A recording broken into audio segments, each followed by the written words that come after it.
వి gold trusted gold buyers తాకట్టులో ఉన్న బంగారాన్ని విడిపించి ఈ రోజు ఉన్న మార్కెట్ ధరకే కొనబడును. మరిన్ని వివరాలకు సంప్రదించండి 77107720.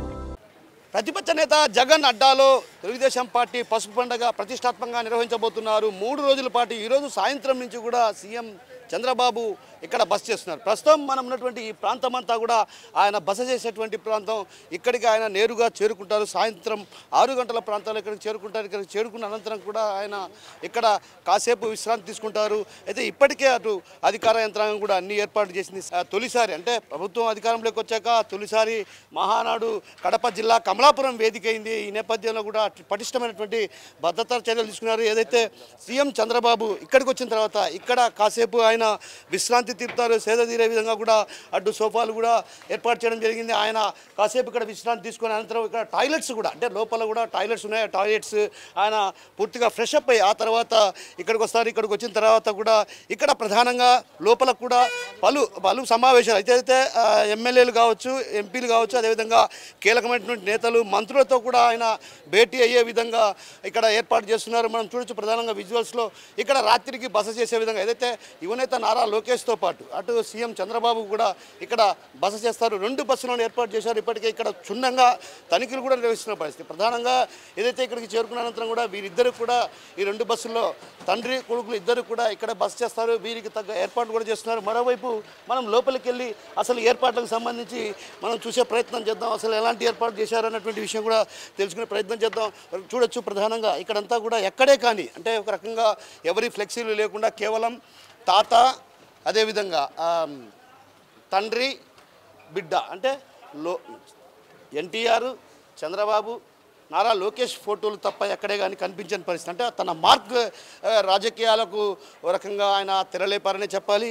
అయితే ఈ నేపథ్యంలో చంద్రబాబు ఒకవైపు సమీక్ష నిర్వహిస్తుంటే మరోవైపు యువనేత నారా లోకేష్ సమీక్షలు నిర్వహించే విధంగా కూడా ఇక్కడ ఏర్పాటు చేసిన పరిస్థితి మనం చూడొచ్చు. ప్రధానంగా విజువల్స్లో ఏదైతే సీఎం చంద్రబాబు ఒకవైపు సమీక్ష నిర్వహించేందుకంటే కీలక నేతలు కావచ్చు, అదేవిధంగా రాష్ట్రానికి సంబంధించినటువంటి కార్యవర్గ నేతల భేటీ కావచ్చు, అదేవిధంగా ఎమ్మెల్యేలు, ఎంపీలతో కూడా అంటే ప్రధానంగా ఎంపీలు, ఎమ్మెల్యేలు, అదేవిధంగా మినిస్టర్లతో కూడా ఆయన భేటీ అవుతారు.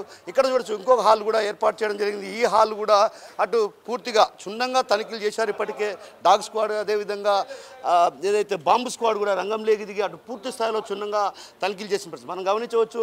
అంటే తండ్రి ఒకవైపు సమీక్ష నిర్వహిస్తుంటే మంత్రులతో, మరోవైపు ఏదైతే ఈరోజు అంటే మహానాడులో ఆయనకు కీలక బాధ్యతలు అప్పగించే నేపథ్యం, ఆ నేపథ్యంలో కూడా ఒక రకంగా కార్యవర్గంతో కూడా ఆయన భేటీ కానున్నటువంటి పరిస్థితి కనిపిస్తుంది. మరోవైపు అటు 4 హాల్స్ మొత్తం ఇక్కడ 4 హాల్స్ ఏర్పాటు చేశారు. 4 హాల్స్లో కూడా ప్రత్యేకించి ఎవరైతే మంత్రులు కావచ్చు, అదేవిధంగా ఎంపీలు, ఎమ్మెల్యేలతో కూడా ఆయన భేటీ అయ్యే విధంగా కూడా ఇక్కడ తీర్చిదిద్దడం జరిగింది. చూడొచ్చు మనం ప్రధానంగా విజువల్స్లో ఇక్కడ ఏదైతే ఎల్ఈడి స్క్రీన్ ద్వారా ఏదైతే రాష్ట్రంలో అమలవుతున్నటువంటి తెలుగుదేశం ప్రభుత్వం అమలవుతున్నటువంటి సంక్షేమ పథకాలు వీటన్నిటినీ కూడా క్షుణ్ణంగా ఇక్కడ వివరించే పరిస్థితి కనిపిస్తుంది. మరోవైపు పార్టీ విధానాలు, అదేవిధంగా విధి విధానాలతో పాటు సిద్ధాంతాలను కూడా అటు పార్టీ శ్రేణులు అంటే ఇక్కడ కూర్చొని చర్చిస్తారు. మనం చూడొచ్చు ప్రధానంగా విజువల్స్లో కొద్ది మంది మాత్రమే, కేవలం అటు 6 మంది ఇటు 6 మంది మాత్రం అంటే కీలక నేతలు ఎవరైతే కీలకంగా వ్యవహరిస్తారో రాష్ట్రంలో కీలకంగా వ్యవహరించే వారు ఇక్కడ భేటీ అవుతారు. భేటీ అయిన అనంతరం కూడా పార్టీ సిద్ధాంతాలు అదే విధి విధానాలతో పాటు ప్రభుత్వ సంక్షేమ పథకాలు ప్రధానంగా ఏ పథకాలు అమలు చేస్తున్నాం,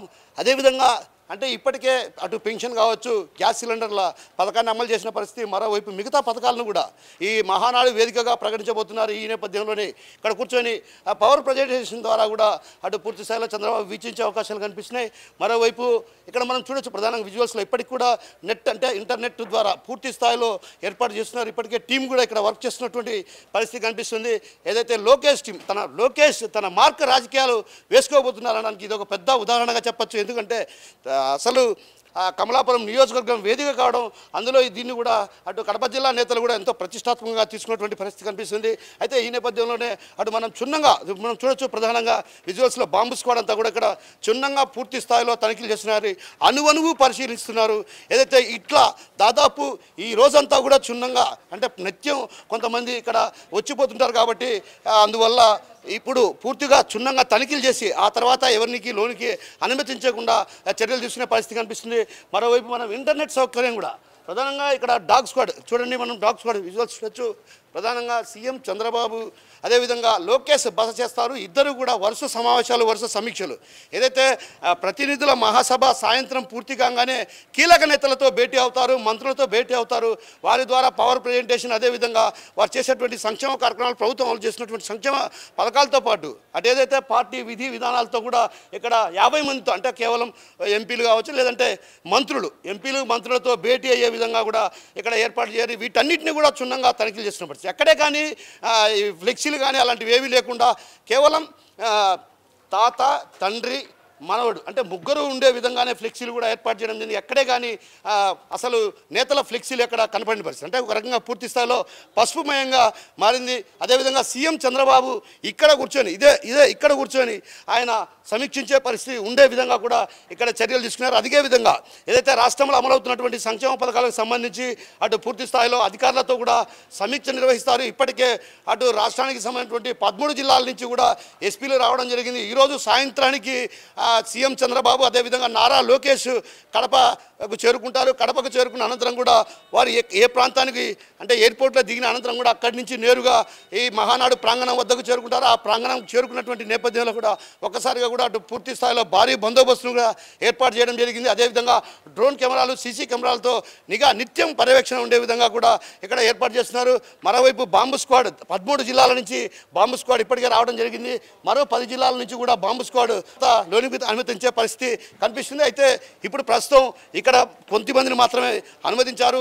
మరి కాసేపట్లో ఇది పూర్తి స్థాయిలో కూడా ఎవరిని అనుమతించకుండా, అంటే సీఎం చంద్రబాబు అదేవిధంగా నారా లోకేష్ వచ్చే గంట ముందు ఈ ప్రాంతంలోకి ఎవరిని కూడా అడుగు పెట్టనివ్వరు. ఎందుకంటే భారీ బందోబస్తును కూడా ఏర్పాటు చేయడం జరిగింది. ఒక రకంగా జగన్ అడ్డాలో ఈ పసుపు పండుగకు కమలాపురం వేదిక కావడం, అదేవిధంగా కమలాపురంలో పుత్తా చైతన్యారెడ్డి అంటే తక్కువ సమయంలోనే ఇటు అత్యంత ప్రతిష్టాత్మకంగా ఏర్పాట్లు చురుగ్గా సాగుతున్నటువంటి పరిస్థితి. మరోవైపు ఇప్పటికే అటు పోలీసులు కూడా భారీ బందోబస్తు ఏర్పాటు చేయడం జరిగింది. బస్సు చుట్టూ కూడా పోలీసుల వలయంగా మారిందనే చెప్పాలి. ఎప్పుడైతే చంద్రబాబు ఇక్కడికి చేరుకోగానే నేరుగా అక్కడ టాయిలెట్స్ కూడా ఉన్నాయి. ఆ టాయిలెట్స్లో కూడా ఆయన వాషప్ అయిన తర్వాత ఇక్కడికి వచ్చి ఫ్రెష్ అప్ అయ్యి తర్వాత బయటికి వస్తారు. బయటకు వచ్చి రేపు ఉదయం ఏదైతే రేపు హాజరైనటువంటి అనంతరం కూడా పార్టీ సిద్ధాంతాలు, విధి విధానాలను వివరించే పరిస్థితి కనిపిస్తుంది. రెండవ రోజు ఏదైతే 28వ తేదీన ప్రభుత్వం అమలు చేసినటువంటి సంక్షేమ పథకాలు కావచ్చు, అదేవిధంగా రాష్ట్ర ప్రభుత్వం అమలు చేసేటువంటి భవిష్యత్తులో అమలు చేసేటువంటి సంక్షేమ పథకాలు కావచ్చు, వీటన్ని పోలీసులు కూడా భారీ ఎత్తున ఇక్కడికి చేరుకోవడం జరిగింది. పోలీసు బలగాలు కూడా ఒక రకంగా మోహరించారు. అయితే మరోవైపు రాష్ట్ర ప్రభుత్వం ఎంతో ప్రతిష్టాత్మకంగా నిర్వహిస్తున్నటువంటి ఈ మహానాడు విఐపీలు వచ్చిన తర్వాత ఏంటి పరిస్థితి అన్నటువంటి విషయాన్ని కూడా అటు అధికారులు క్షుణ్ణంగా వారికి ఆదేశాలు జారీ చేసిన పరిస్థితి. మరోవైపు ఇప్పటికే ఆక్టోపస్ టీం కూడా ఇక్కడికి చేరుకోవడం జరిగింది. 2 బృందాలు అంటే దాదాపు 73 మంది కూడా ఇక్కడికి చేరుకోవడం జరిగింది. వీరంతా కూడా చుట్టూ వలయంలో ఏర్పాటు అవుతారు. మరోవైపు ఆక్టోపస్ టీం కావచ్చు, ఎన్ఎస్జీ టీం కూడా ఇప్పటికే కడపకు చేరుకుంది. ఇప్పుడే కడప విమానాశ్రయానికి చేరుకున్న ఆ నేపథ్యంలో కూడా వారంతా కూడా ఇక్కడికి రావడం జరుగుతుంది.